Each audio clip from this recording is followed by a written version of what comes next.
of this city. Fans on hand here tonight for this Subway Series. Of course, all kinds of t-shirts, hats, memorabilia sold on the streets of New York during this past week and will continue to be so during this World Series. Even bobblehead dolls have made their appearance here for both the Mets and the Yankees, with the first two games here at Yankee Stadium, and then we go over to Queens and we'll play the middle three and then back here if there are games 6 and 7. This is a rivalry, of course, which has been born of the ages with the great teams that have played here in the past. There were once 3 teams here. Then there was one, looks like today. You get the mix of New York Mets fans, you get the mix with the Yankees fans, and I think as we go throughout our World Series this year, we'll give you an idea of the difference in the two fans. And it's just been tremendous electricity all throughout Manhattan getting ready for this game tonight. As you can imagine, all the local politicians have been involved. Mayor Rudolph Giuliani of this city of New York called for a rally yesterday in Bryant Park, which is in Midtown Manhattan by the New York Public Library. And thousands of people showed up for that, supporting both the Yankees and the Mets. And the mayor, Rudolph Giuliani, was there. To have 2 great baseball teams in New York City. Fans responded by showing their colors, their styles, their names, and they mingled together and have really had a pretty good time about it. That's a Metro card. You can use that to get to Shea or New York. But it has been a long time to get to this Subway Series. It's incredible when you look at some of the prices. A hot dog for a quarter back in 1956. So you could have had that 25-cent dog and watch Don Larson throw a perfect game. The average salary for a player, just under $15,000. Now it's just under $2 million. How about a ticket price for this game tonight? Amazing. And yes, they did call them Amazins back in '62. And if you had $5,000 and were lucky and out on the street, you might have got a ticket for tonight's game. That's what they were being scalped at. Remember the old Brooklyn Dodgers? They do. Those are the jerseys they're wearing right there. Brooklyn Dodgers in the 55 and 56 World Series. That 56 one, of course, the last of the Subway Series until this one. The World Trade Center. That's in downtown Manhattan. When we come back, we'll go uptown to the Bronx and play some baseball. On Orbit ESPN Sports. Fly high with the stars of the NBA. The season of all action slamming and dunking takes off November 1st and continues live twice a week, every week. Don't miss Europe's soccer elite with the best games from the UEFA Champions League. The Liga Live keeps the tempo at the top. Finally gets down to the guys between the lines, the matchups individually in this series. That's what's going to make the difference and decide who the 2000 World Series champions are going to be. Let's take a look at the matchups as they come into this game based on the starting lineup, starting with the outfielders.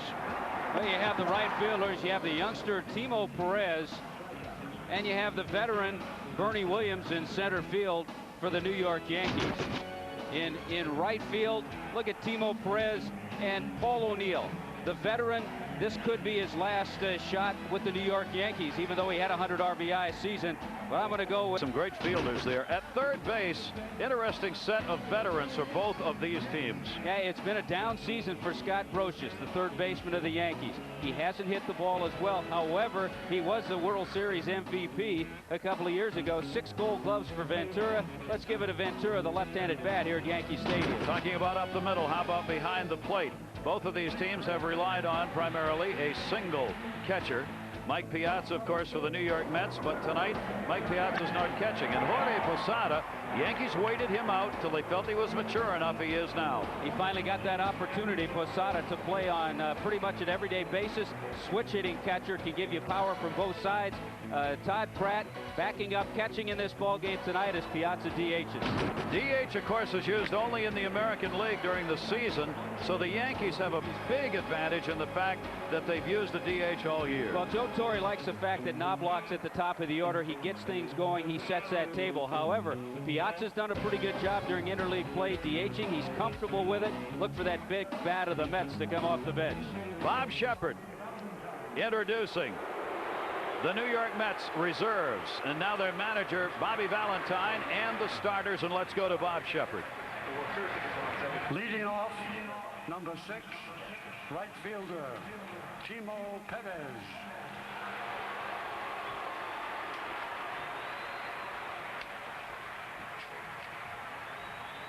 Batting second, number 13, second baseman Edgardo Alfonso.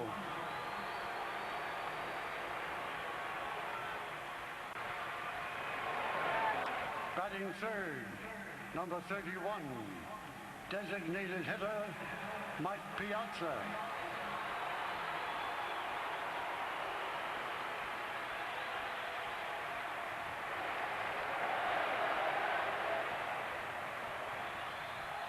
Batting fourth, number 9, first baseman Todd Zeal.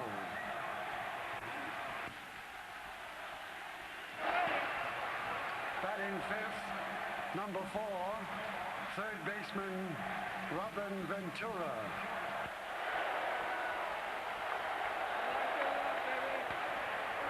Batting sixth, number 50, the left fielder Benny Agbayani.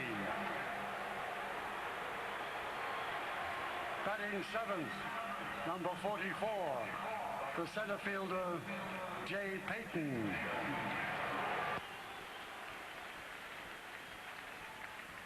Batting eighth, number 7, the catcher Todd Pratt. Batting ninth, number 17, the shortstop Mike Bordick.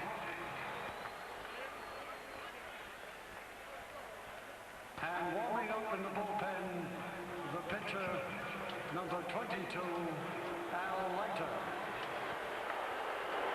The voice you're hearing, Bob Shepard, 50 years with the New York Yankees as the PA announcer, his 56th World Series game. Now the Yankee reserves will be introduced.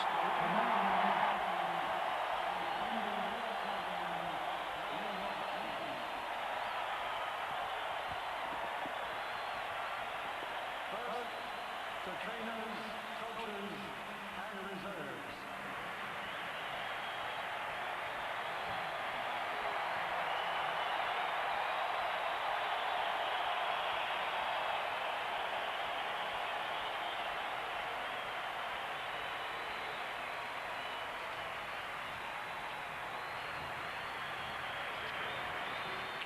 And now the starting lineup. First, the manager, number 6, Joe Torre.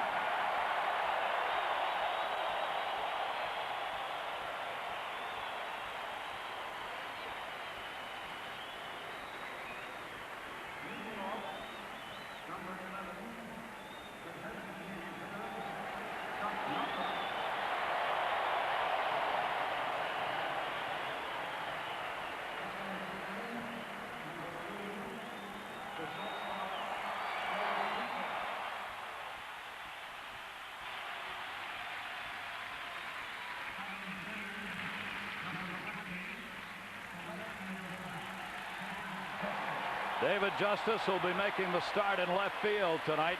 An enormous postseason coming late for the Yankees. Batting fourth behind Justice, getting some good protection, is Bernie Williams. Williams has again exploded in the postseason after having a very good regular season and one of the game's best center fielders. A lot of power in the middle of this lineup. So far, best average for the Yankees postseason belongs to that man. Kind of quietly done so far, and Tino Martinez will make the start at first base. Jorge Posada is their catcher, as he was throughout most of the year, in the bullpen right now, warming up the starter. As you would expect, a lot more Yankee fans here than Mets fans, right? Paul O'Neill making the start in right field. It is, Tommy said, has been a down year for Paul in many ways, but a very dangerous power hitter, especially here. Same has been true for Scott Brocious as far as having a down season, but he has been a World Series hero and an MVP, in fact, for the Yankees. And there's Jose Vizcaino, kind of a surprise starter. Each team with 2 surprises. Vizcaino for the Yankees making that start at second base, announced yesterday. And the starting pitcher tonight, left-hander Andy Pettitte.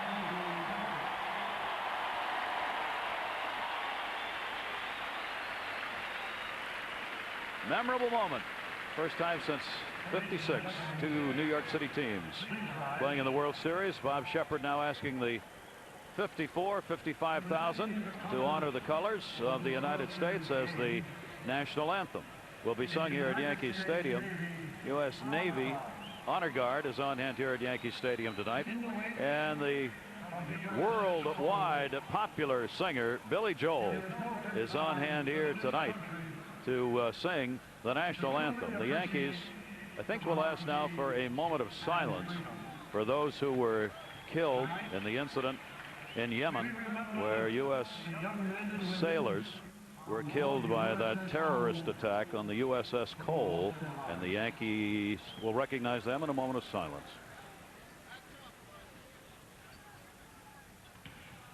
Ladies and gentlemen, at the conclusion of our anthem, Challenger, U.S.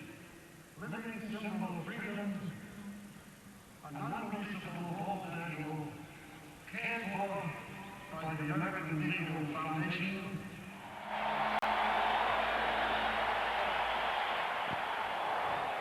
Challenger has become a World Series favorite here at Yankee Stadium. The great bald eagle has shown up here over the last 3 years to fly in at the start of the ball game from center field. Beautiful bald eagle Challenger. Special moment here at Yankee Stadium. In 1956, the only perfect game ever pitched in World Series history was pitched by Don Larson for the New York Yankees.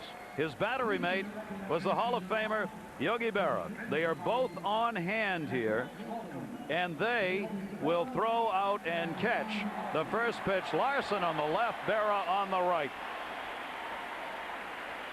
You know, it's an incredible story, Gary, because Don Larson, a journeyman type pitcher during his career, was not a Hall of Famer.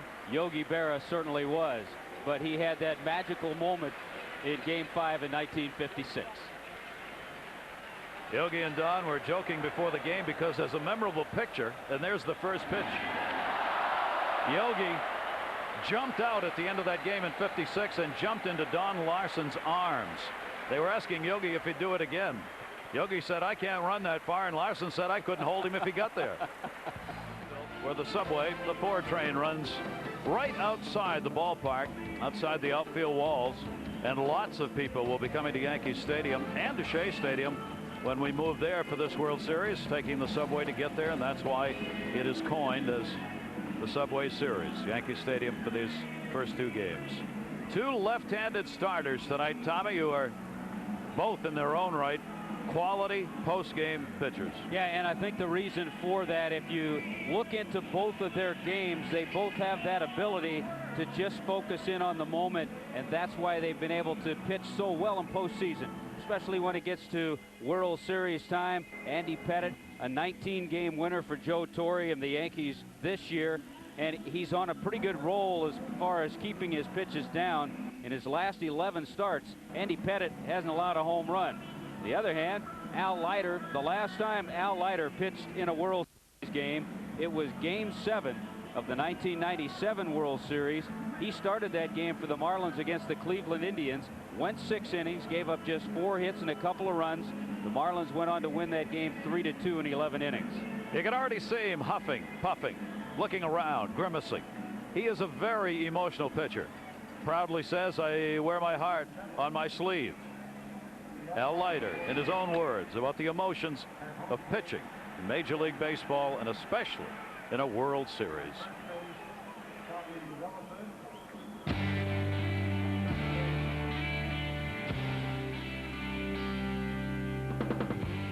I really enjoy being a baseball player. I'm playing for the team that I rooted for as a kid. I grew up in New Jersey.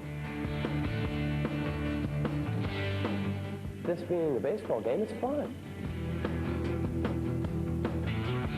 Go out and do the best you can and just let it all hang out. And whatever happens, happens, but enjoy what you're doing.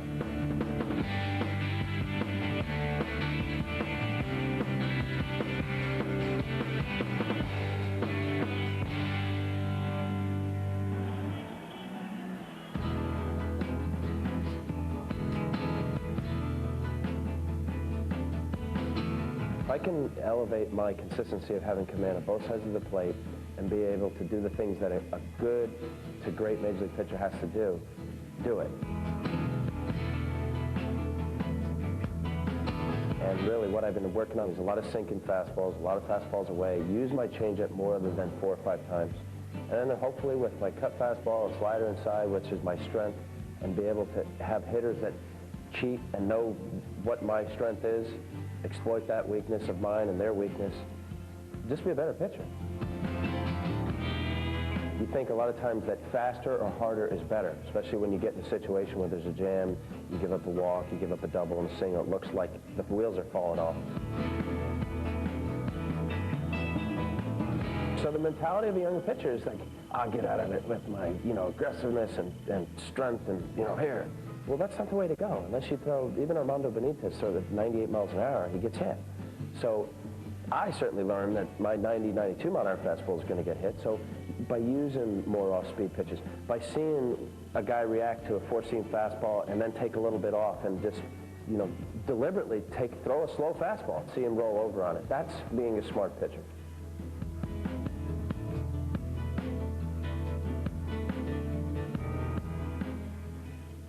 You tone it down by seeing good results and having confidence in that and visualizing that something good will happen with this.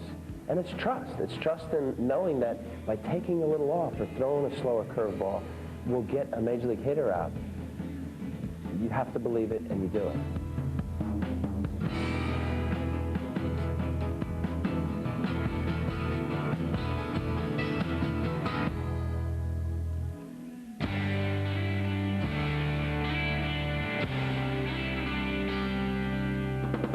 Look, I'm playing for the team that I rooted for as a kid. I grew up in New Jersey. I started with the Yankees, got traded away, had a couple shoulder injuries. There was a period of time in my professional career that I wondered if I'd ever get back to the big leagues. And, I really enjoy being a baseball player. I just so happen to be in the Major League level and pitch in front of a lot of people. But this is a game. Go out and do the best you can. Be prepared mentally and physically.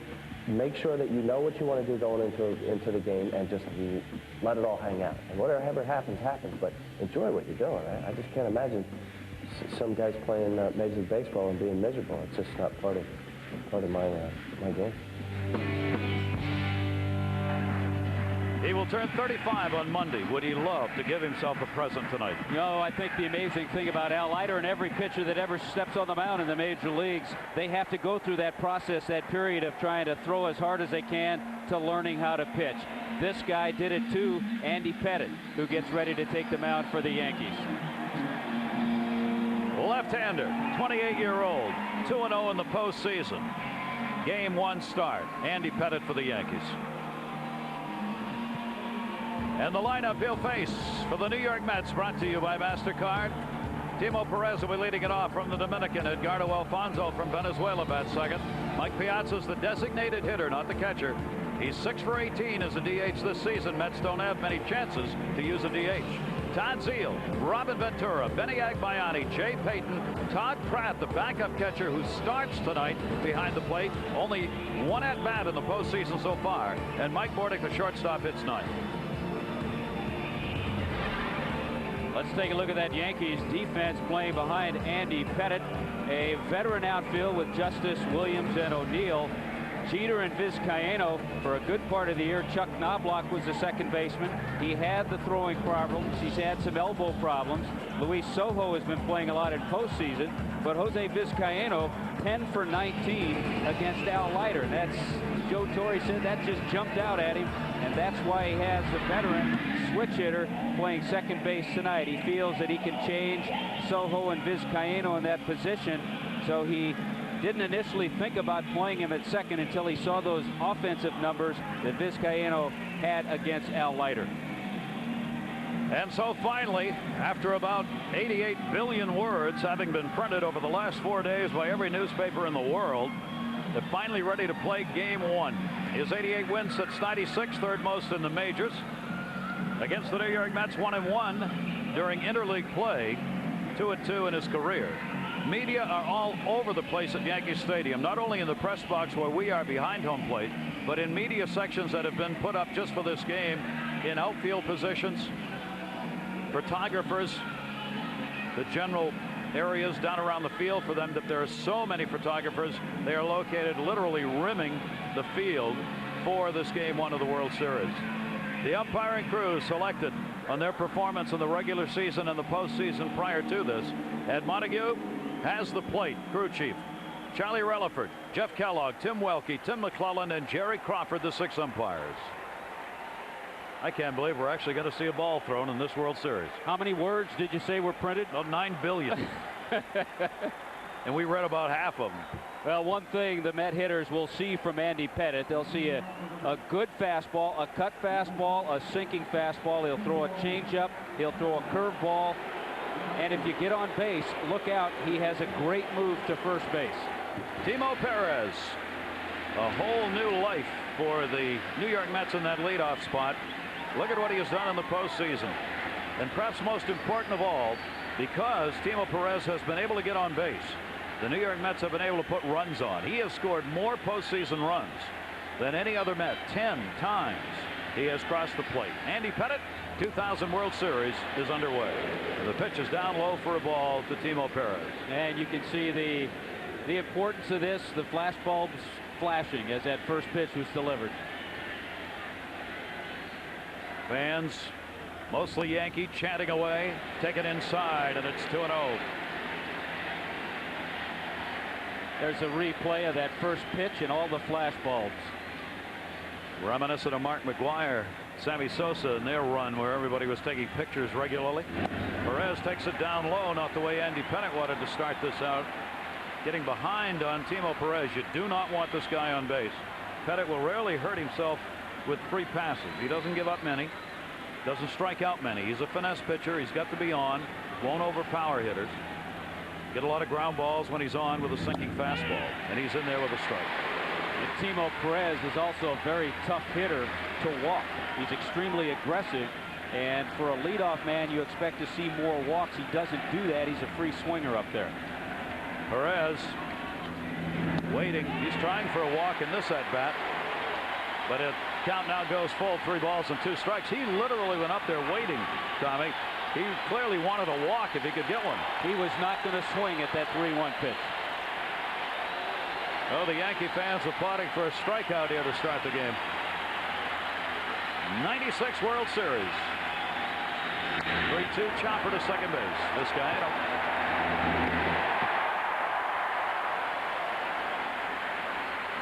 Yeah, it's a good comeback by Pettitte. Yeah, it is. It's interesting as a player in this kind of an atmosphere, whether you're a veteran or a rookie, you kind of like to get that first play out of the way.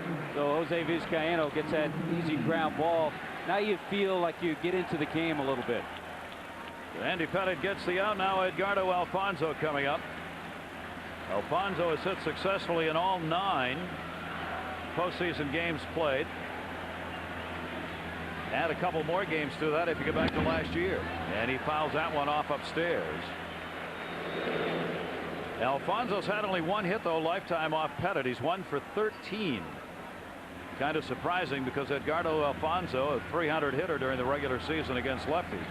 But Pettitte's had the better of him. 1 strike delivery to him. Off speed, pushed foul.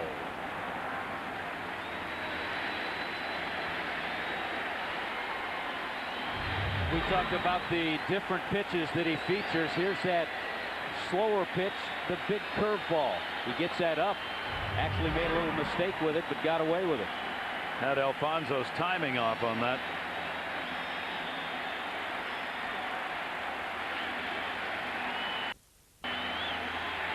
Oh, 2. Alfonso is really tough to strike out. He's one of the game's better contact hitters. You usually put the ball in play somewhere during the regular season. He had 95 walks and struck out only 70 times. You can have more walks than strikeouts, and you're picking up RBIs and hits. It's a heck of a number. Rode that one up and in. Yeah, I think the good comparison when you look at guys who drive in 100 runs and hit 25, 30 home runs, they're usually striking out over 100 times. Alfonso gives you the RBIs, but brings those strikeouts down. Piazza, the designated hitter, waiting on deck. 2-2 delivery.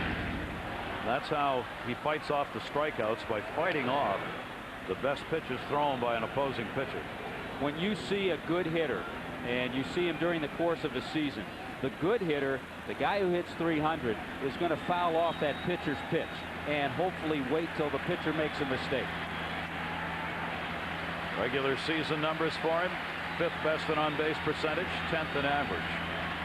2-2 pitch, and again fights it off, forcing Pettit to have to find another way to get him. That accomplishes a couple of things by fouling off those pitches. It helps the guys on the bench watching Pettit work, and it also wears down that pitcher a little bit. Just enjoy being here, and you get to play. Woo. 2-ball, 2-strike count. Alfonso, 3rd time since he's gotten behind in the count here, he's been able to foul a pitch off. Almost picked off the reserve outfielder, Darrell Hamilton, who was the regular center fielder when the season started, got injured, never got his job back. Jay Payton took it over and didn't give it up. Lenny Harris on the left there, one of their leaders on the bench. Perez, the youngster, on the right, starting in right.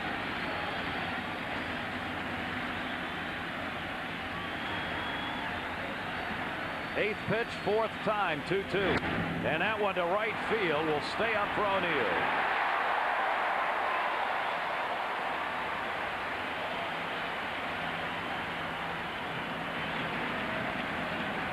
Two down. Watch this pitch. It's away. Pretty good pitch by Pettit, but an excellent swing by Alfonso. Hard line drive to O'Neill, who plays right field at Yankee Stadium as well as anybody.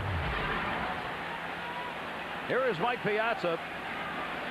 A lot of controversy has surrounded the discussion of this World Series.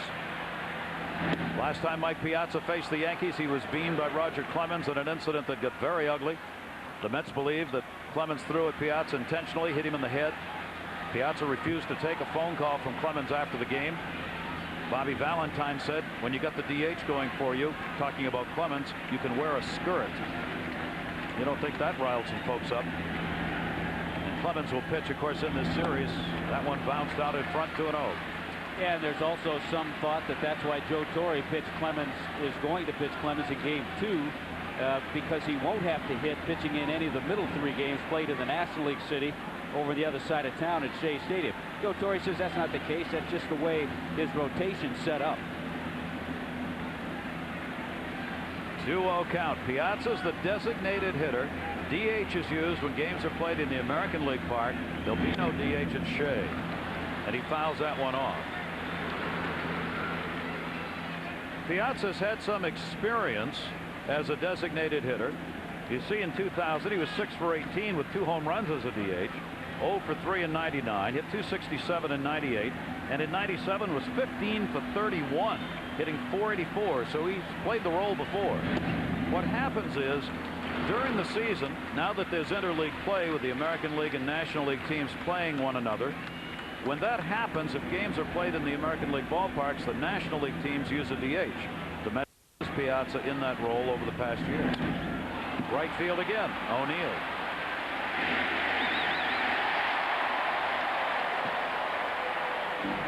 So Andy Pettit gets done what he wanted to get done. He retires the side in order. Yankee lineup when we come back. There's that portrait pulling into Yankee Stadium. Major League Baseball International's presentation of the 2000 World Series from New York is being brought to you by MasterCard. Priceless.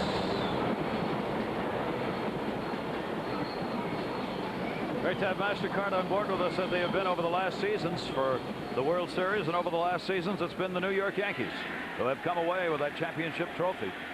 Trying to do it yet one more time. Game 1, L. Leiter.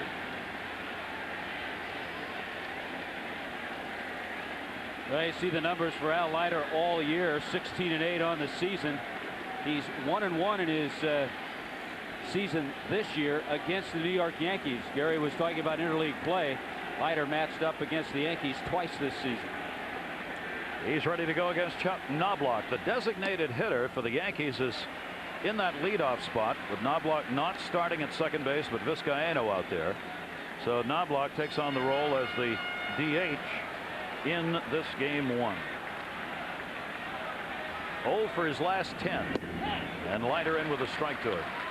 There's the difference in Al Leiter now and the Al Leiter when he first came to the big leagues. He will use that outer portion of the plate. When he first came up, 90% of his pitches were on the inner portion of the plate.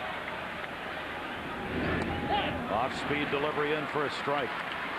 What a difference it makes to have a designated hitter in a game. You look at the Yankee numbers on the year. Their designated hitters combined for a .275 batting average, 22 homers, and 71 RBIs. That's a huge difference from having a pitcher hitting fouled off, as you will get when we go to Shea Stadium. I mean, pitchers generally don't hit, and there's very little run production or average from that number 9 spot. And that's why you see the earned run averages for the pitchers, about a half run, sometimes to a run higher in the American League compared to the National League. Leiter ahead on the count, 1 ball, 2 strikes. Leiter, also a finesse pitcher, did have 200 strikeouts though. He was 5th in strikeouts, 5th in ERA in the National League, and he just missed getting a K right there. Move the ball in and out. Well, I think home plate umpire Ed Montague and Chuck Knobloch were both looking for a pitch on the inner part of the plate. That looked like a good pitch by Leiter. 2-2 delivery. Knobloch dead center. Payton. Payton will play shallower than most center fielders to get the balls in front of him, and he did so there. Let's complete the lineup for the Yankees. MasterCard lineup with Jeter batting second, Justice third, Bernie Williams out of Puerto Rico, cleanup spot, Martinez, Jorge Posada from Puerto Rico, O'Neill, Brocious, and Vizcaino out of the Dominican hitting ninth. For Martinez, 7 runs, 5 RBIs in the postseason. He has been a big Yankee producer. Not uncommon in the postseason to see him do it. There's that defense for the Mets. We'll focus in on the catcher, Todd Pratt. And Bobby Valentine told us that he went to Al Leiter before he made that decision to catch Pratt and DH Mike Piazza. And a strike taken by Jeter. Pratt has caught Al Leiter a few times this year, but Bobby Valentine, his manager, didn't want to make the move if Al Leiter felt uncomfortable with it. It's kind of funny the way Valentine told that story. 0-1 to Jeter. He said, I went to. Did he go? Check it first. Yes, he did. Charlie Rutherford. Bobby Valentine said, I went to Al Leiter and said, look, do you want him catching you? And Leiter said, well, yeah, you know, yeah. So Bobby said, okay. Then he said he went to Pratt, and then the 3 of them talked, and Leiter finally came around and said, you know, Skip, it doesn't make any difference. So there's Pratt catching. 1 ball, 2 strike count. Valentine obviously not wanting to have anything unsettled by putting Pratt there. He wanted everybody to be happy with it, especially Leiter, the starting pitcher. Jeter goes down swinging.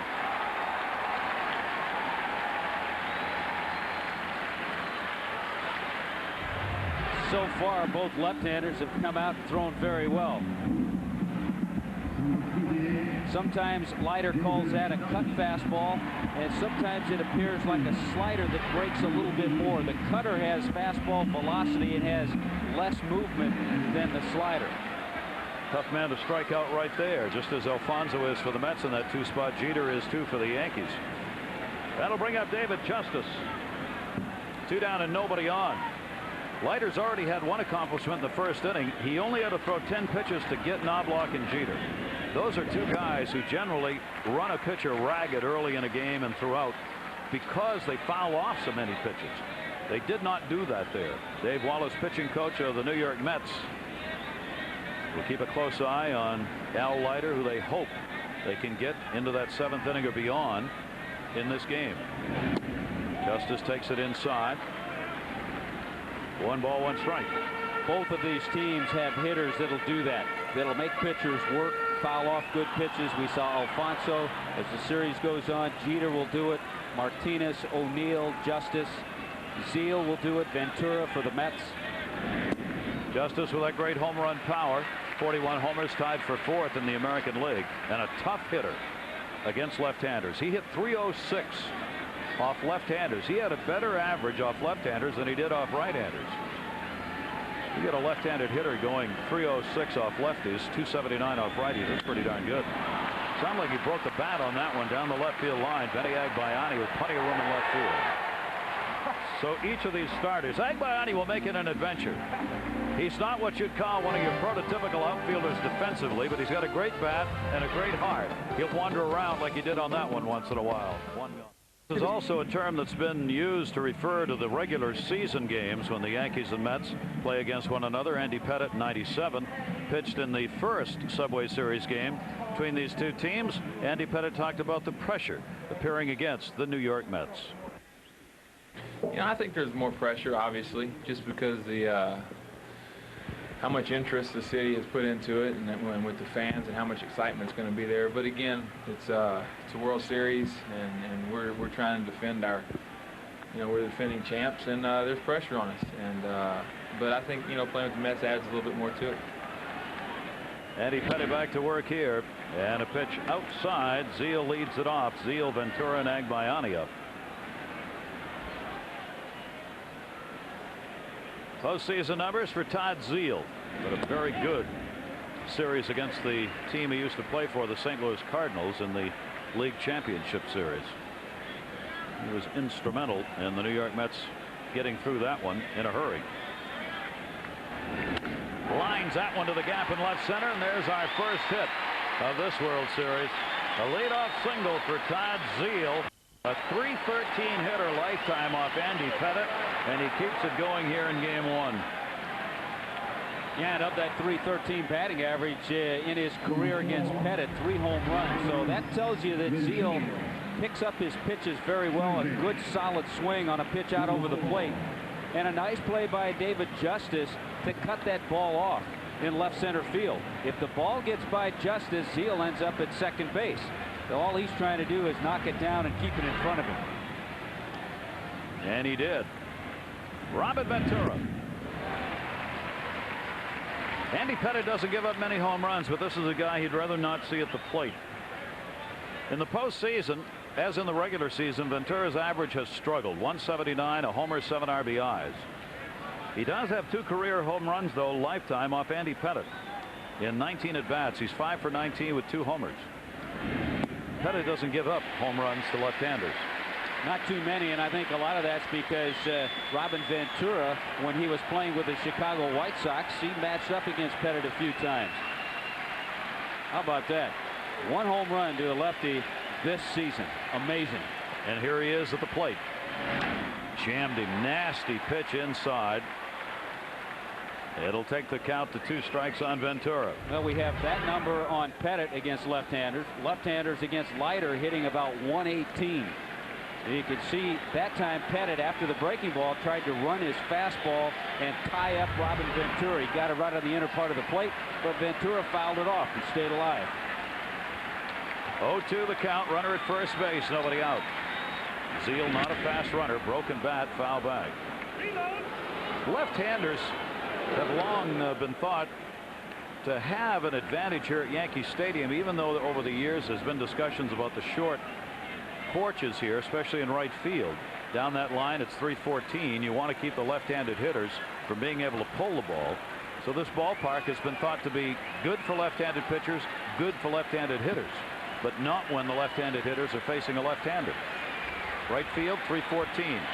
408 to center, which is a lot shorter than what it used to be before it was restructured. 0-2 delivery again with a new bat. Good stop by Jorge Posada. And because of that right field porch over the years, the Yankees have tried to stock their lineup with a lot of left-handed batters. 314 right there. Center field used to be 461 feet. And actually that 314, before they remodeled Yankee Stadium back in the early to mid 70s, used to be 296. That got backed up. Center field got brought in. 1-2 count. Again, foul back by Ventura, making Pettitte work here. Mets during the regular season were 18 and 13 rather against left-handed starters, 18 and 13. But the Mets hit only .238 off left-handers. For that average to have won 18 games, it's pretty amazing. Obviously some good pitching in those games by the Mets. That is taken inside, 2-2 on Robin Ventura. I think you can see the way this at bat is taking place. Ventura is giving Andy Pettitte a good AB right here. It's clear the Mets want to work Pettitte deep in these counts. They've shown a lot of patience in the 4 hitters who've come to the plate so far. Because Andy Pettitte, as we said, is not going to overpower anybody, and he wants you to swing at pitches that are just a little bit out of the strike zone. The Met hitters so far have been inclined to say, no, you're going to have to get that thing over the plate. Give us a chance. 2-2, good off-speed pitch down and away.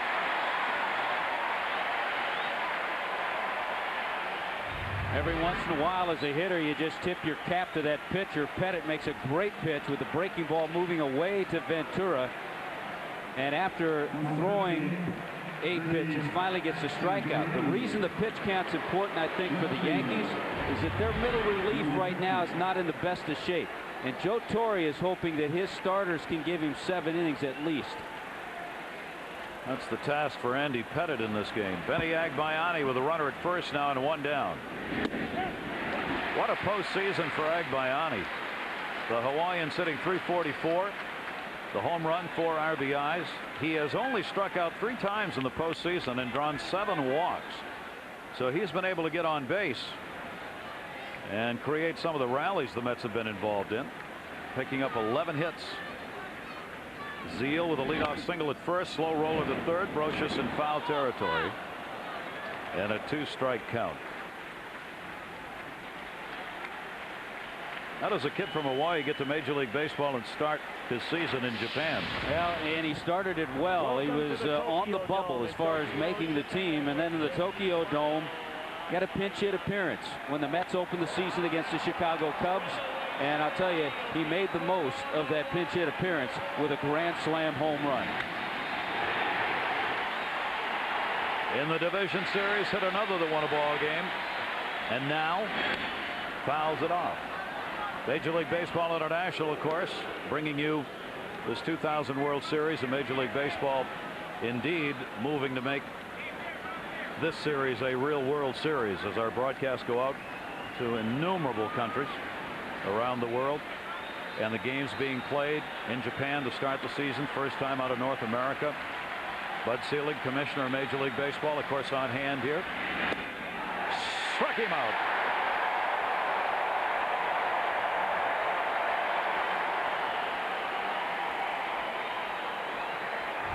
On that pitch, I think Pettitte had Agbayani thinking away. Look at Posada move inside.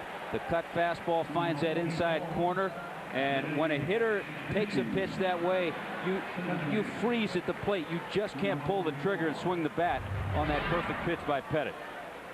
Andy Pettitte 9-2 here at Yankee Stadium with a .393 earned run average. 10-7 on the road. He faces Jay Payton. Payton has not had a good average here in the post. Throw to first, diving back, Zeal. Now, Zeal's not going to run anywhere, but he is going to try and get as big a lead as he can. He's not a base stealer. He just wants to get off there in case Payton can pick up a base hit. If it's an extra base hit, he'll have a chance to score. And that's why pitchers with excellent moves can sometimes pick off base runners who aren't going to steal the base, just because they're trying to get that little bigger lead. Payton had to wait on it. Center field, Williams backing up with room.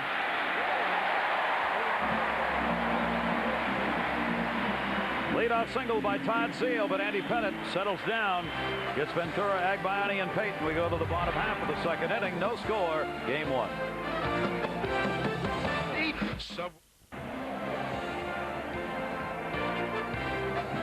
68 degrees at game time and a perfectly clear night after a magnificent day. Sunny, clear all day here in New York. Game 1, no score, bottom half of the second inning. All kinds of stars on hand, as they will be throughout this World Series in New York. East River, New York there. Jack Nicholson, How can you tell? Because he's got sunglasses on and it's 8:45 at night. That's Jack Nicholson. Pete Sampras and his wife there to the right of the screen. Great tennis player. Spike Lee to the left with a hat on, Yankee fan, movie producer, director. And a strike taken. Bernie Williams leads it off. It'll be Williams, Martinez, and Jorge Posada due up for the Yankees. Bernie's continued his regular season numbers into the postseason. He's approaching a 300 average now in his career in the postseason. Steps out on Leiter. Switch hitter, 6-game hit streak for Bernie Williams. Talked about this being the Subway Series, 14th. After losing the first 2 Subway Series to the New York Giants in 91-92, both teams played at the Polo Grounds then. The Yankees went on and won the next 9 Subway Series before the Brooklyn Dodgers finally broke that streak in 1955, and then of course 1956 the last time we've had a Subway Series here in New York. So 14 Subway Series now in this city. It's not the only city though that's had it. Ground ball to short. Bordick got to hurry. There was also a World Series held in Chicago with the Cubs and the White Sox, and a World Series in St. Louis when there used to be the St. Louis Browns playing in that city as well as the Cardinals. You know, I really like the spin that Jose Vizcaino has taken on this Subway Series. You mentioned it was called a Subway Series when these 2 teams played during interleague play. Jose Vizcaino, the veteran, he's just saying, you know what, this is the World Series. I want to look at it that way. I think he made a great point. He said, I didn't grow up to play in the Subway Series. I grew up to play in the World Series. You're absolutely right, Tom. So the Subway Series was played this last summer. This is the World Series. Tino Martinez takes the pitch outside for a ball. Martinez 3 for 20 lifetime off Al Leiter. One of the reasons the Mets like throwing 2 left-handers against this ball club early on in this series in particular is this middle of the order. Try and shut down these powerful left-handed bats. Good luck. Well, we were able to see the Met left-handers do that against the St. Louis Cardinals. Look at this. Tino Martinez against left-handers. Takes a strike. Again, a left-hander with a good average against southpaws. Martinez had 3 of his 16 home runs off left-handers. 2-1 delivery. Base hit by Alfonso. Perez over to get it. And the Yankees had their first hit, a 1-out single in the second. Well, I think it's guys like Tino Martinez and Paul O'Neill that you have to look out for. They've been kind of quiet during the course of the season, but you get them on this stage in postseason. They're both veterans. They both know how to seize the moment, and also Tino Martinez knows how to take care of a high fastball. That's what he just did. So he's on at first with a base hit off Leiter. Now Jorge Posada. Posada switch hitter. Those are his postseason numbers. Posada hit .321 off left-handers, .272 off right-handers, and takes a strike on the inside corner. He had some interesting numbers this year. He became a much more patient hitter. He ended up 6th in the American League in walks, but he was also 4th in strikeouts. And he had career highs in every one of these categories. That's amazing. 107 walks. That's getting on base. When you do that, you help your team. His on base percentage as a result was 8th best in the American League. This is the kind of season, though, the Yankees knew Posada could have if they waited on him to mature as a catcher, and they did.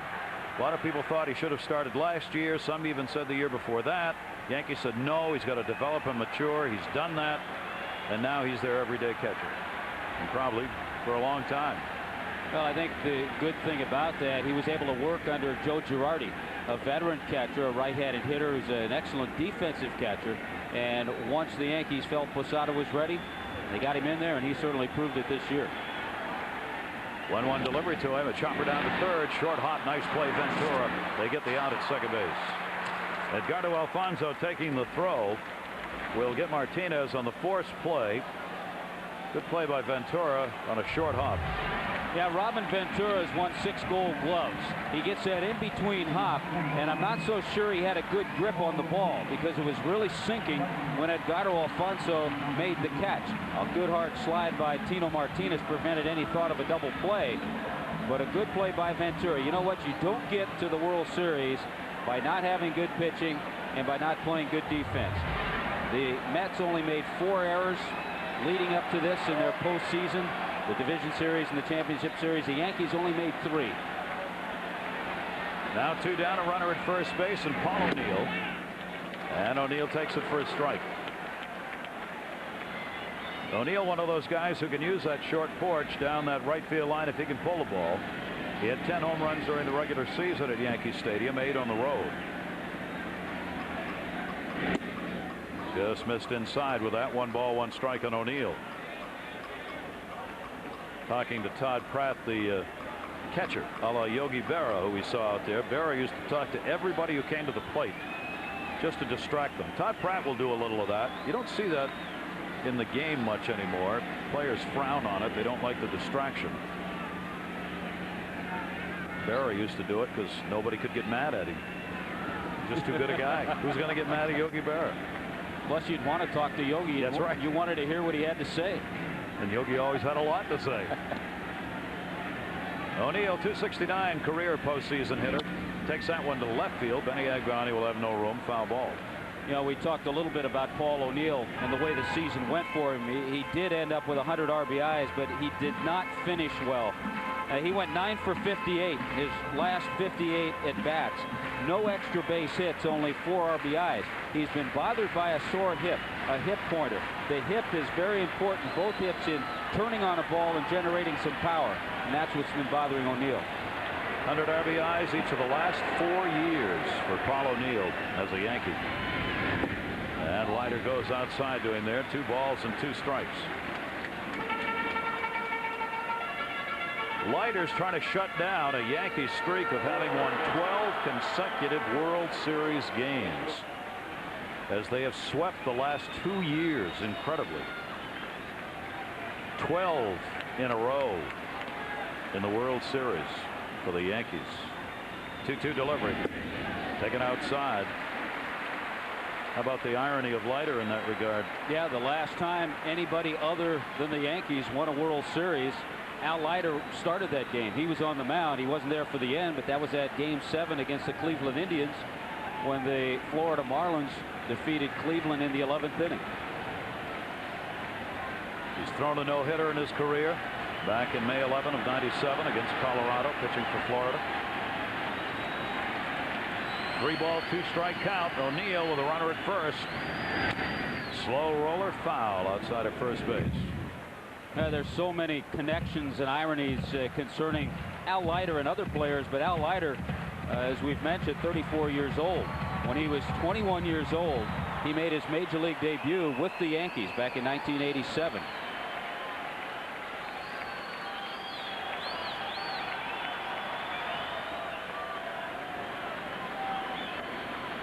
Three-two count. Runners going at first base. Jorge Posada, the base runner. 2 away. And O'Neill, center field, base hit. Payton over to third. Posada, he'll stop there.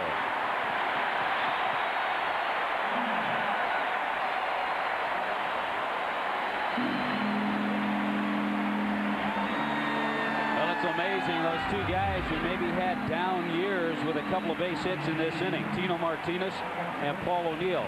Keep in mind the 2 base hits have been on pitches that are up. When that pitch is up in the strike zone, a hitter just sees it much better. Posada running on the 3-2 pitch with 2 out. Because of that, he easily makes it over to third base, but a nice solid swing by Paul O'Neill. Runners at first and third with 2 down. Yankees with a chance against Leiter. Here in the 2nd inning, Scott Brocious comes to the plate.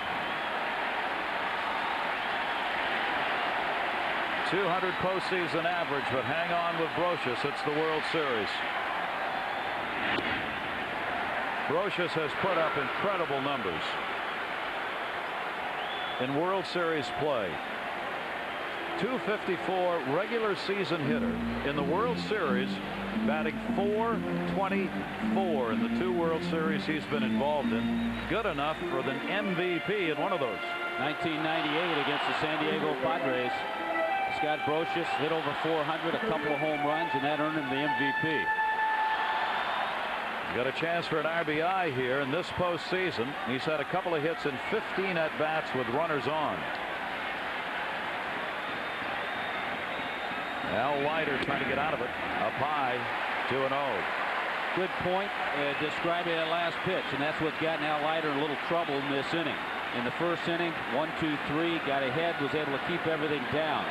This inning, he's elevated a little bit, and the Yankees have had better swings.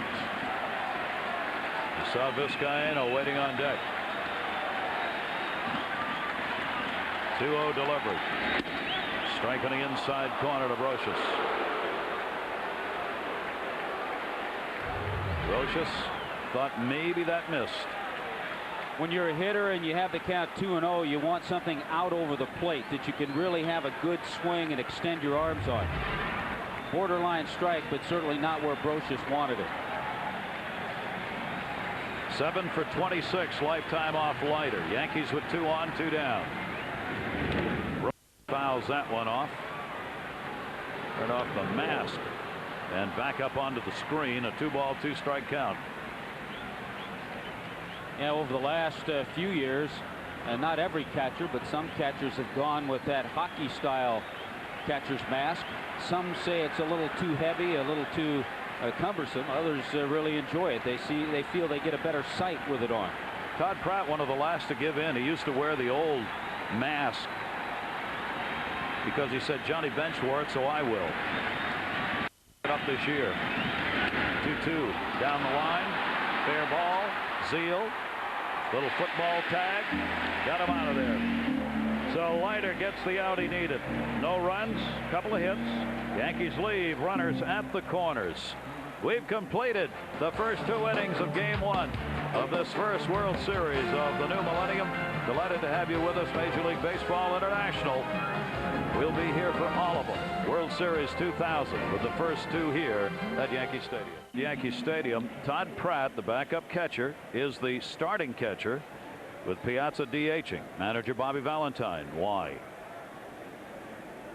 Todd Pratt's been one of our major contributors over the last couple of years, and even though it's the first game of the World Series, this is an opportunity for Todd to be in a World Series game and do what he does best, hit and be part of that game within the game with Al Leiter. So I'm looking forward to it. He's a guy that we've leaned on many times when Mike was hurt and Mike was tired, and he's always come up big. So he's giving them a chance. Bobby Valentine loves to use the guys on the bench, even here in the World Series, to get everybody in. I thought it was interesting when we asked Bobby Valentine if his ball club were to win this Game 1 with that scenario, would he stay with Todd Pratt? And he said probably not. Of course, a right-hander, Roger Clemens, pitching tomorrow night for the Yankees. Then smiled and said, maybe. Maybe, if he's superstitious. 0-2 delivery, and it hit him. Pratt hit on the left wrist, it looked like, or left hand. Here comes Bobby Valentine. Fred Hina, the trainer, down to first base. Pettit hitting the leadoff batter, Todd Pratt. The question now is, can he stay in the game? Well, the interesting rule situation that involves the designated hitter. He appears to be okay with the. But let's say he had to leave the game with an injury, and you put Mike Piazza behind the plate to catch, then you can't use a designated hitter. Obviously, that pitch gets away. There's something about Met pitchers hitting, or Yankee pitchers hitting Met catchers.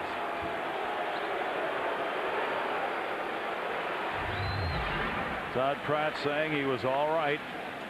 Obviously doesn't want to come out of there. So Andy Pettit's got the leadoff man on, hitting a batter.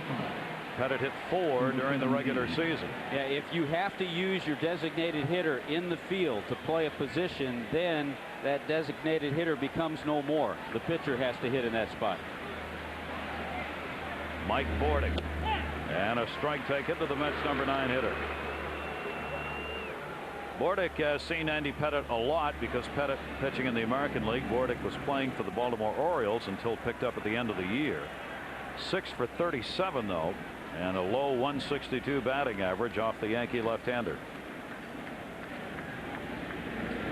Bunting and a beauty. Pettitte's got to go to first. Martinez there to cover. Sacrifice. Moving the runner down with a 1 away. Well, Bobby Valentine playing to get 1 run here if he can. Well, he had the veteran up there in Mike Bordick, who's an excellent bunter, and he showed it with this nice sacrifice bunt. Keep in mind, Pratt doesn't have a lot of speed, so he had to lay down a good one, and it was.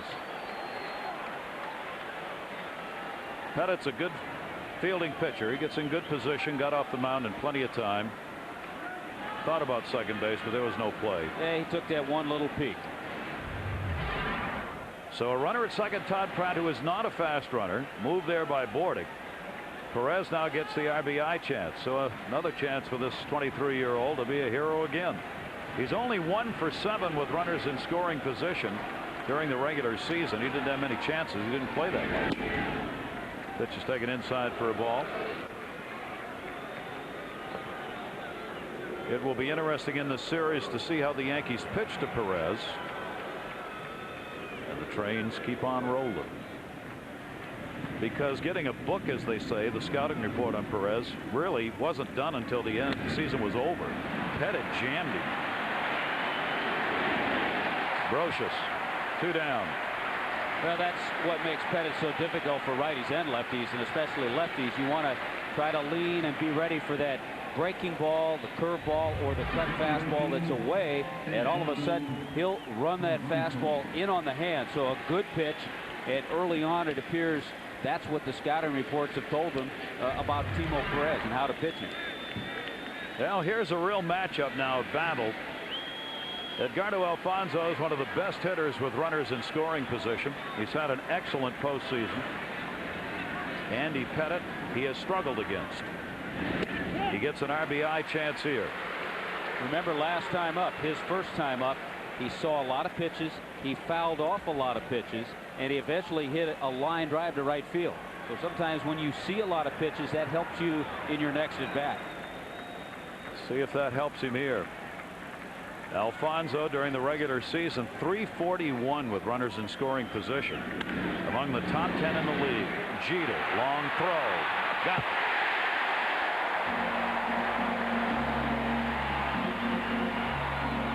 Now the pitching and the defense tough.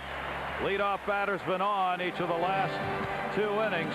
Neither team able to capitalize with Jeter's fine play. Yankee Stadium in the Bronx, New York. Welcome back, everybody. Gary Thorne, Tommy Hutton, and all of our crew for Game 1 of this 2000 World Series. Bottom of the 3rd inning coming up. Al Leiter will go back to work here. There are the bags, the bases that have the emblem of Major League Baseball on one side, World Series on the top, and the Subway Series emblem on the other side. Jose Vizcaino. Kind of a surprise start at second base. Why? Because of his numbers against. Al Leiter, 476 career average against him. Takes a strike on the inside corner. He came over from the Dodgers on June 21st. Made 37 starts at second and 2 starts at third. Now a World Series start for him. Outside corner strike, 1-2. Well, Vizcaino's always been a solid infielder, can play short or second base.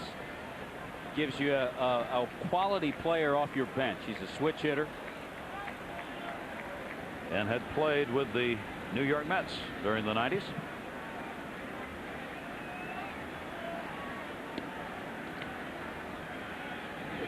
And swung on and missed. Leiter ate him up on that one. So Vizcaino down, 2 strikeouts for Al Leiter. Where can you find the latest stats and participate in live chats? Well, after you take a look at this third strike, we're going to tell you. It's at MajorLeagueBaseball.com, just MLB.com. The place for live game audio, video highlights, player profiles, historical facts, and updated scores. Click on to loads of information, all 30 Major League Baseball teams. You can shop for authentic Major League clothing online. Get all the latest baseball news. Drop us an email, too. Your questions about the game, that's MLB.com.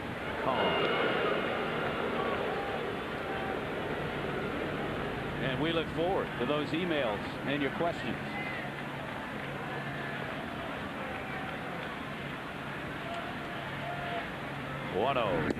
And a strike on the outside corner. Back to the top of the order, and Chuck Knobloch. Knobloch flied out his first time up. What he has done in the Yankees run against the A's and the Mariners to get here.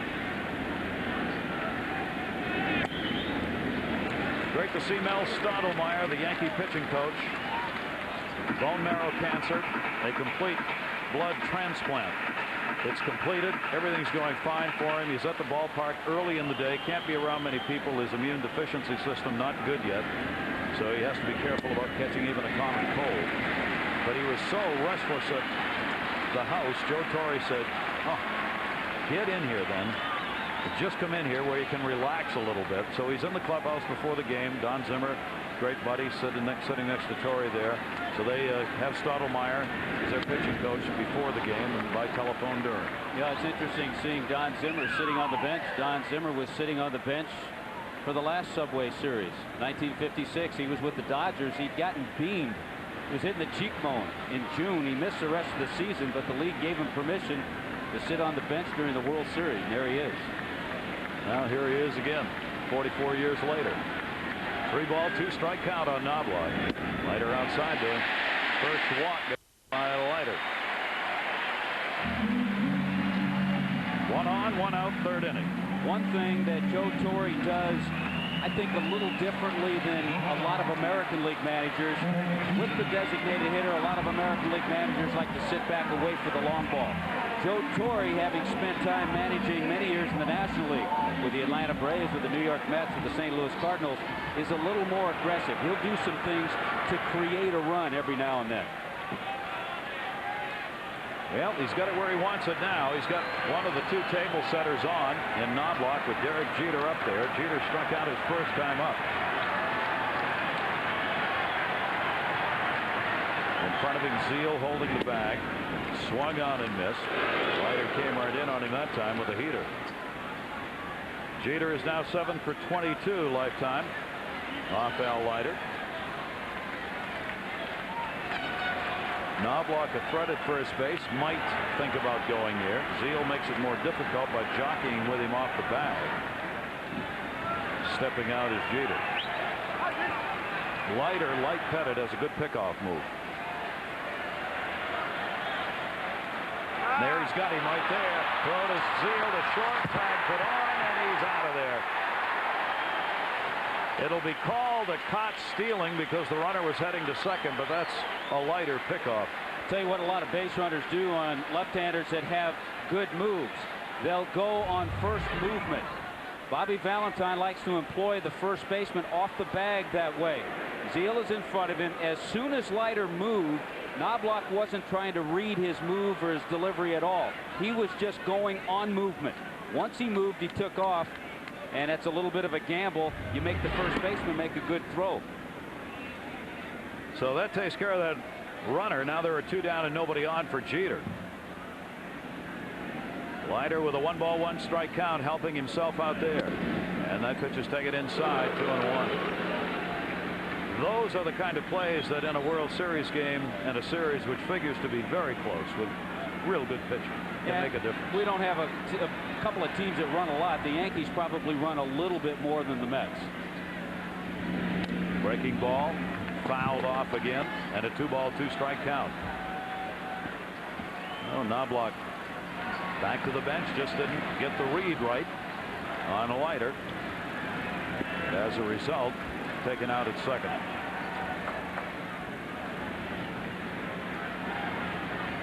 Leiter with 1 walk, 2 strikeouts. Looking for his first win of this postseason despite 15 good innings pitched. in the postseason, in which he's had that 3.0 earned run average. Opposing hitters just 236 off him in his starts this postseason. 2-2 delivery, grounded down to third. Ventura, and he gets it.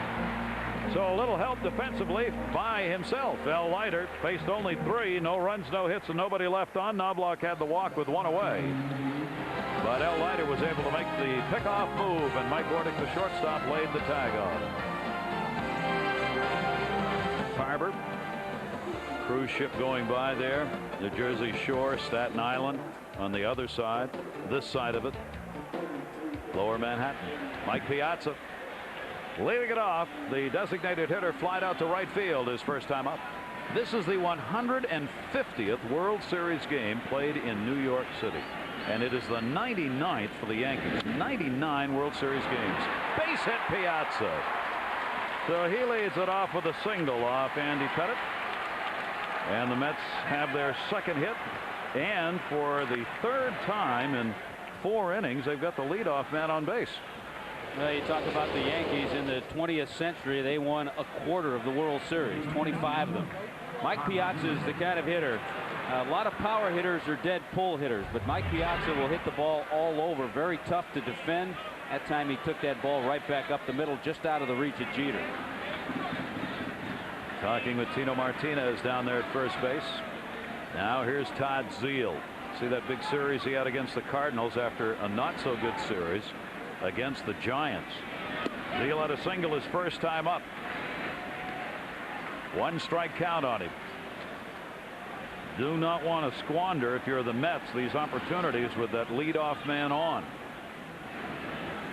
They give you your best chance of scoring in baseball when you get the leadoff man on. Mets have not been able to move that runner around. 0-1 count. Outside. 1 ball, 1 strike count on Zeile.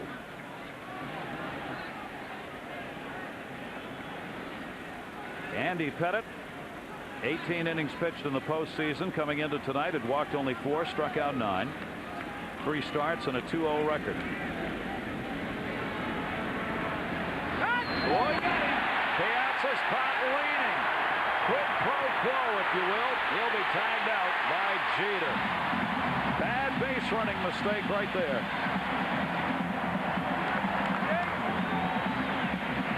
There's a reason that Knobloch got picked off. He was stealing. There's no reason at all that Mike Piazza should be picked off in that particular case, especially with nobody out, leading off the inning. He starts to lean a little bit, and there's that great move of Pettitte. And once he threw it over to the first baseman, Tino Martinez, it was academic as Jeter put the tag on it.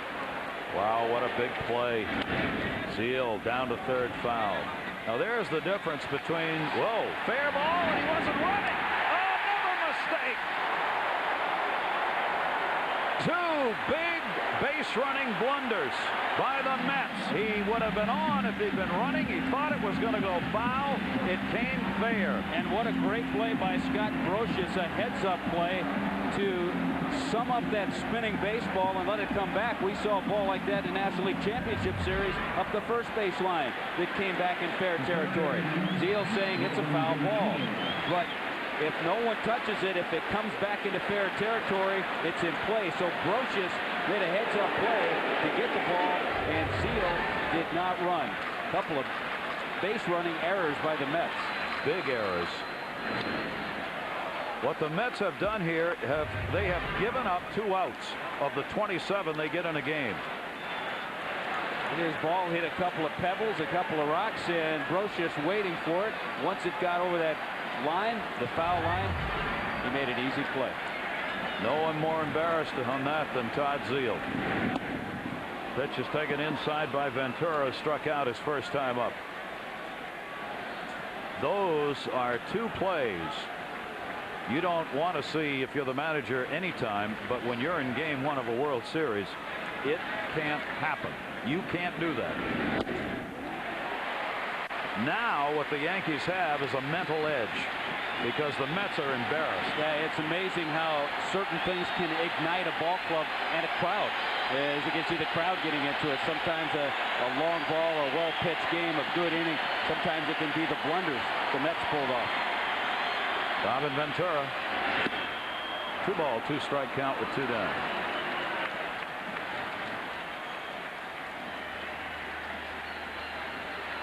Tough postseason as the regular season was for Robin Ventura, well below his career average in hitting. Bobby Valentine not liking what he's seen. He'll run this one out, but Andy Pettit jammed him and gets the out.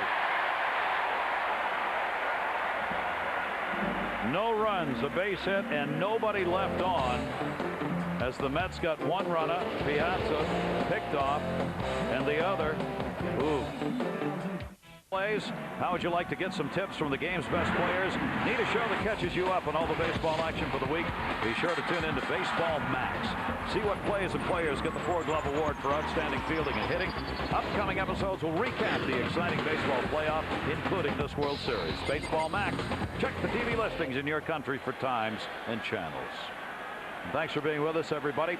Gary Thorne, Tommy Hutton, our Major League Baseball International crew. Mark Messier, the captain of the New York Ranger hockey team.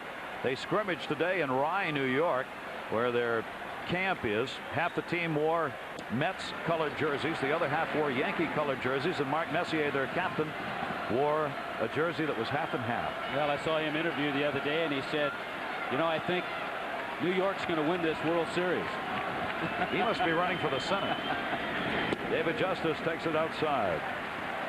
Justice flied out his first time up, middle of the order. Justice, Williams, and Martinez.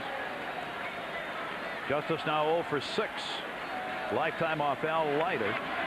Leiter 1-2 postseason in his career, and 1-0 in World Series play.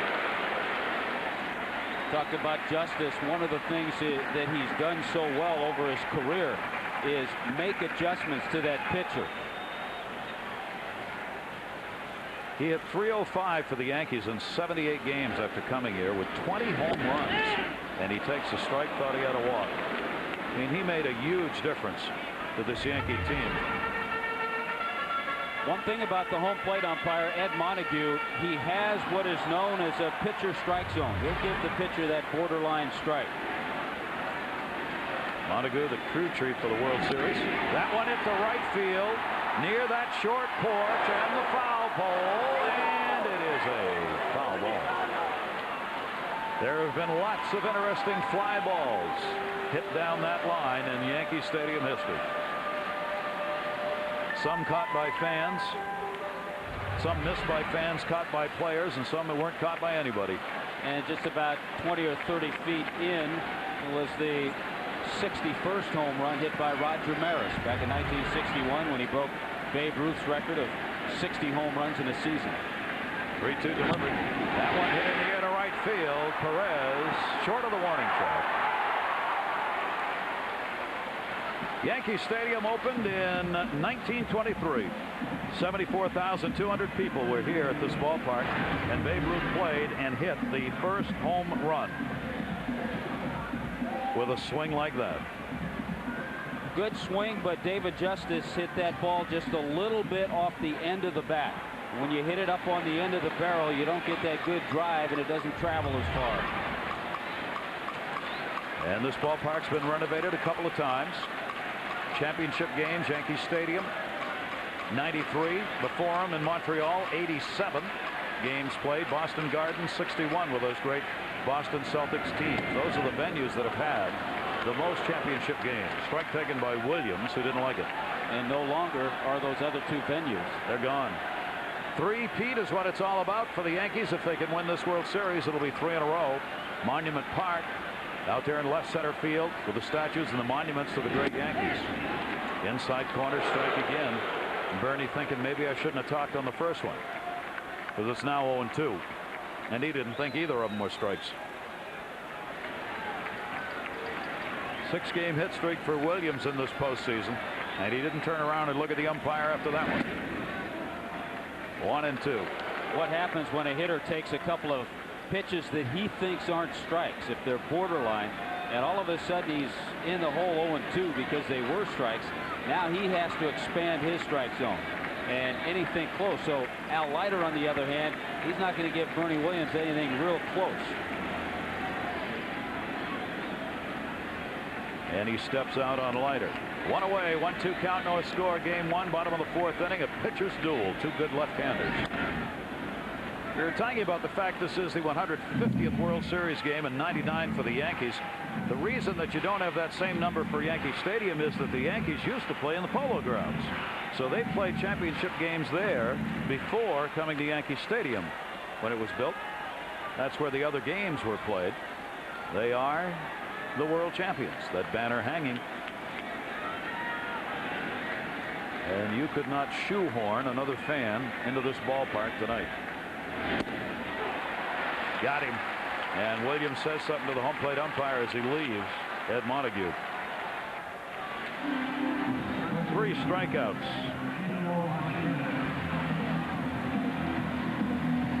(1923). This is what it looked like. The pictures of the construction that went on here at Yankee Stadium in the Bronx. Piece of land that at that time was considered well outside of town. And when they got it done, that's the old facade, so famous in pictures. Yankee Stadium, the outside, that has changed a bit as well. They've had major renovations here. Lights were put in 1946. 1972, they revised both the front and the facade. That's that old facade that remains, all of it, up on top. Used to be open in one portion of the outfield, now entirely closed. That was done a long time ago, decades ago. It is a unique look and a unique park and a great part of Major League Baseball history. 2 down. Martinez fouls it off. 1-2. Well, when Babe Ruth became a Yankee from the Boston Red Sox and started hitting all those home runs, they built Yankee Stadium. Of course, that's why they called it the house that Ruth built. Once he hit that first home run, he guaranteed it would be called that forever. And there is the plaque honoring George Herman Ruth. Leiter, strong inning. And the Mets needed that. After the blunders the Mets made in their last half inning, Leiter comes right back and says, "Don't worry, guys, I'll pick you up." And he retires the side in order. Pettit, Leiter, zip, zip. Any seat is a good seat if you're inside Yankee Stadium. We've got great seats for you wherever you are. World Series Game 2 tomorrow, 7:30 Eastern, 11:30 Greenwich Mean Time. Mike Hampton, left-hander. Roger Clemens, right-hander. Face each other in Game 2 here at Yankee Stadium. Hope you'll join us. We'll be covering it however many it goes in this best-of-7 2000 World Series. The Yankees will face that second left-hander in a row tomorrow. That one scoots down the line into the corner. Benny Agbayani is going to go into second base, and again the Mets have the leadoff man on for the 4th consecutive inning. This time a Benny Agbayani double. Haven't seen either of these pitchers make too many mistakes. But a big breaking ball by Pettit is up a little bit, and it didn't take long for Benny Agbayani to jump on it. He kept it fair. He didn't hook it foul. Sometimes he'll hook that pitch foul a little bit. And he gets it past a solid third baseman in Scott Brocious. That ball just skipped past him. Met fans who are here chanting "Let's go Mets" quickly drawing the ire of the Yankee fans with some boos. That is the 4th double Agbayani's had in the postseason. And now Payton. He flied out his first time up, runner at second base in a scoreless game. Payton takes it inside for a ball. Now here's the best chance the Mets have had to get a run across in the game. Sometimes the manager, and I think Bobby Valentine feels this way with Payton, he could have him push a bunt to bring Agbayani over to third base, or he could allow Jay Payton to swing and try to hit a ball on the ground to the right side of the infield, which would do the same thing. The Mets rookie hit .246 with runners in scoring position during the year. You see Jeter, the shortstop, is way over there. They do not want to give Agbayani any kind of a lead at second base, so Jeter's holding him close. Very close to second base, but that means that shortstop hole is wide open for a right-handed batter. 1-0 is taken up high. 2-0. And the reason they're doing that because they're expecting Peyton to try to hit a ground ball to that right side. Sometimes the second baseman will hold that runner close to second. But in this case, Vizcaino has to play over there in case Peyton hits that ground ball that way. First base open with Peyton up. You've got Pratt and Bordick to follow. Will Pettit work around Jay Peyton? Not give him anything to hit. 2-0, ground ball foul outside of first, and he jammed him. But a good job, a good try by Jay Peyton. You could clearly see he was waiting for the ball to come to him, waiting a while to try to hit the ball to the right side. If you had a different part of the lineup, let's say you had Piazza and Zeal hitting behind this batter here, you'd probably have Peyton bunting. But because you have Pratt and then Bordick, you're letting him swing away, and he might get a base hit. But at worst, you want him to hit that ground ball that way to move the runner over to third. Cookie Rojas, third base coach, took a long time with Pratt on deck to give the signs to Jay Peyton. Then he hollered out to Agbayani at second base to make sure Agbayani had seen the sign. Maybe something, maybe not. 2-1 count. And a chopper at the plate. That's a fair ball. Tags him out. Runner doesn't advance. And again,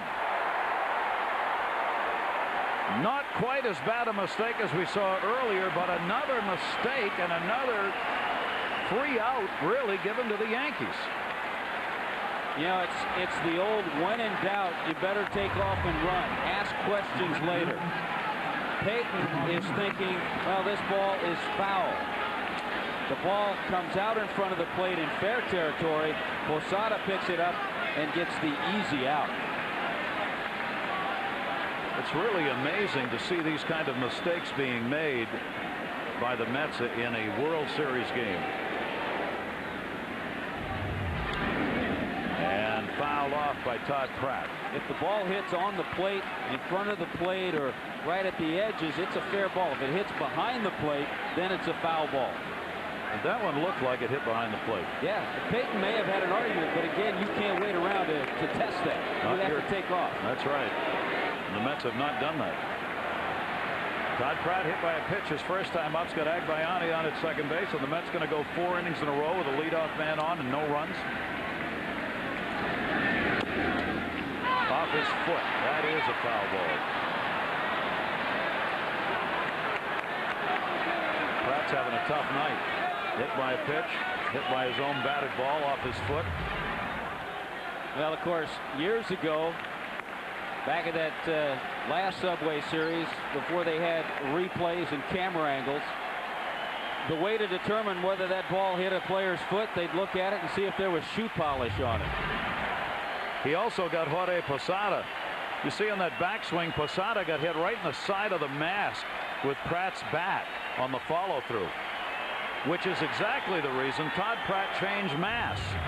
He saw Mike Piazza get hit so many times like this in the first half of the season, like that in the second half of the year, Pratt said enough of this, and he got that new mask that gives you better coverage on the side of your head, as Piazza took 4 or 5 of those this year. 0-2 delivery. Strike 3 called.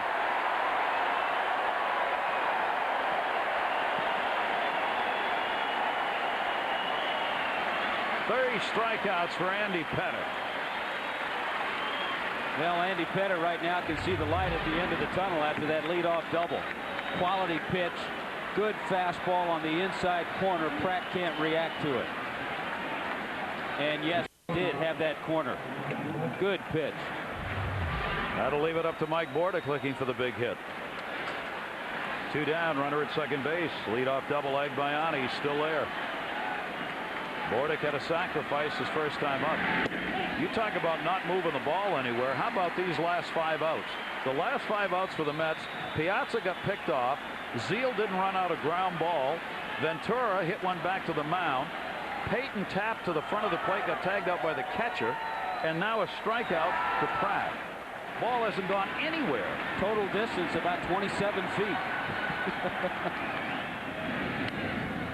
And a 2-strike count on Mike Bordick.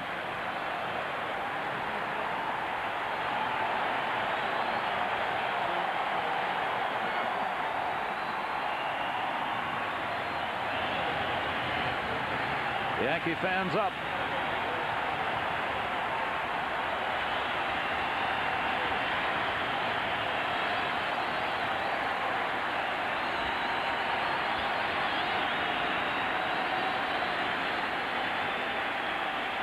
2-strike delivery. And he got him, struck him out. Home plate umpire said he went around.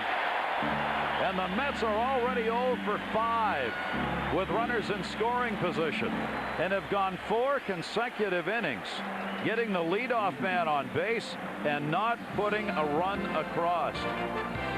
0-3-0 for the Mets, 0-2-0 for the Yankees.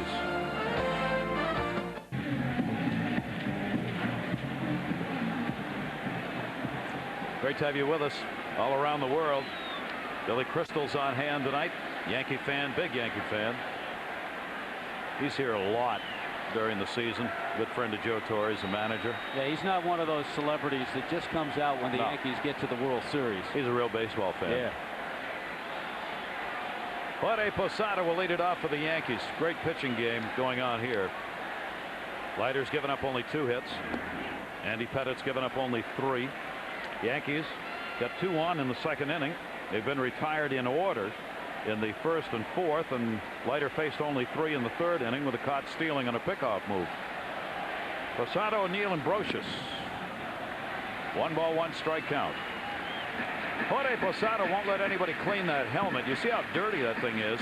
You look at other helmets, they're cleaned by the clubhouse gentlemen between innings, every inning. He takes the pine tar off the helmet for his hands. That's where he keeps it, on his own helmet. So he doesn't let anybody touch it, so it stays dirty all year long. Well, a lot of hitters like to use that pine tar. Some will put it up on the handle a little bit and they grab it every once in a while. It gives them a good grip. They like to feel that nice grip on the bat, and that's what the pine tar does. There's the old pine tar rag. Instead of having to go back every time he wants pine tar to get the rag, he can just reach up, touch his helmet. He got a year's worth. He'll have a forest growing up there at this rate. How about all that stuff? You got a rosin bag, you got a couple of weighted donuts, you got the pine tar rag, a little bit of everything. There's the rosin bag, there's the donut, and there goes Posada. And there he goes.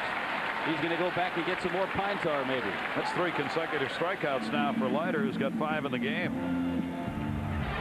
Yeah, we still haven't had a leadoff man on, Tommy. Yeah, we just have 2 left-handers throwing extremely well and tying up a lot of right-handers. Good hard slider by Al Leiter to really tie up Posada. They give the right-handers fits as well as left-handers. The irony of these 2 teams, the numbers just don't jive.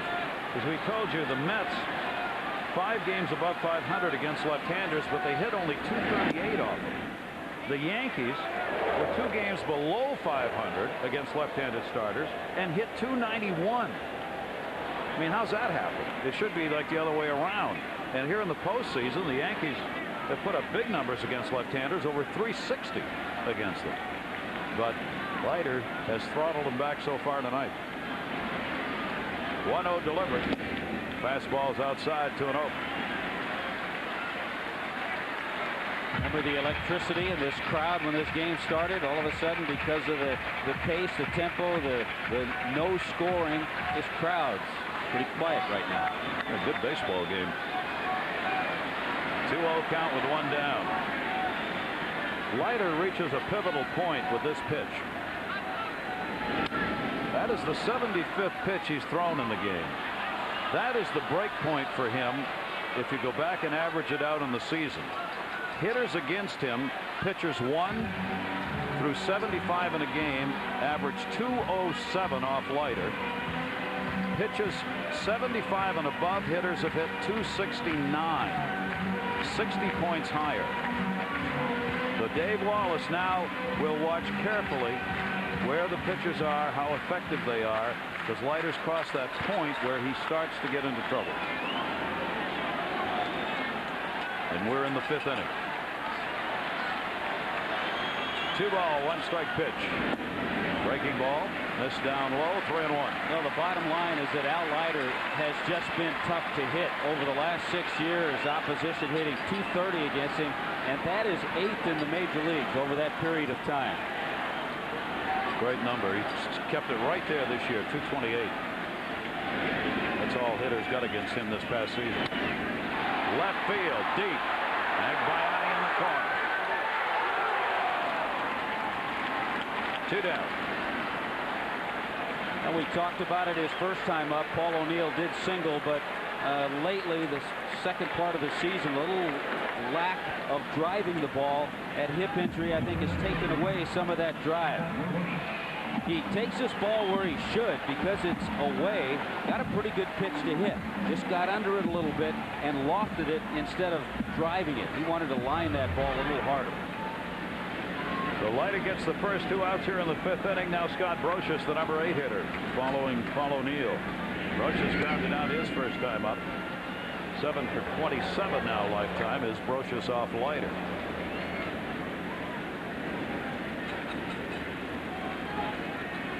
These 2 pitchers have really been in charge in this game, being able to locate their pitches where they want them to be. 34-year-old Leiter, 16-8 during the regular season, 1-1 against the Yankees.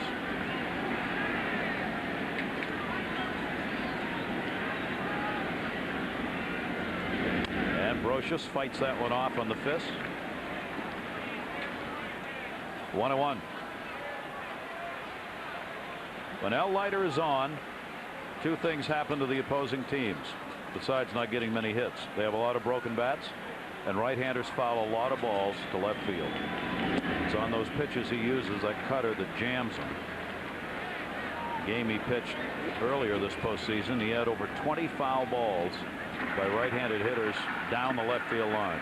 He and Andy Pettit, both finesse pitchers, locate the ball, keep hitters off balance, and they've both done it so far tonight. 2-1 delivery. There's one of those right there.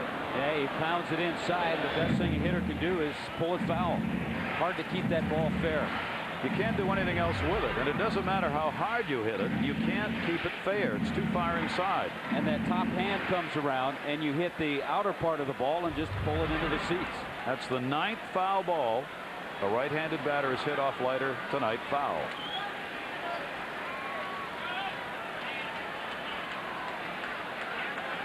Two count. Jammed him again. Shortstops. Boarding. Big play. Little help from Zeal on the pickup. So Leiter retires the side in order again. That's 7 in a row retired by Leiter. We've completed 5 total hits in the game, and it's scoreless.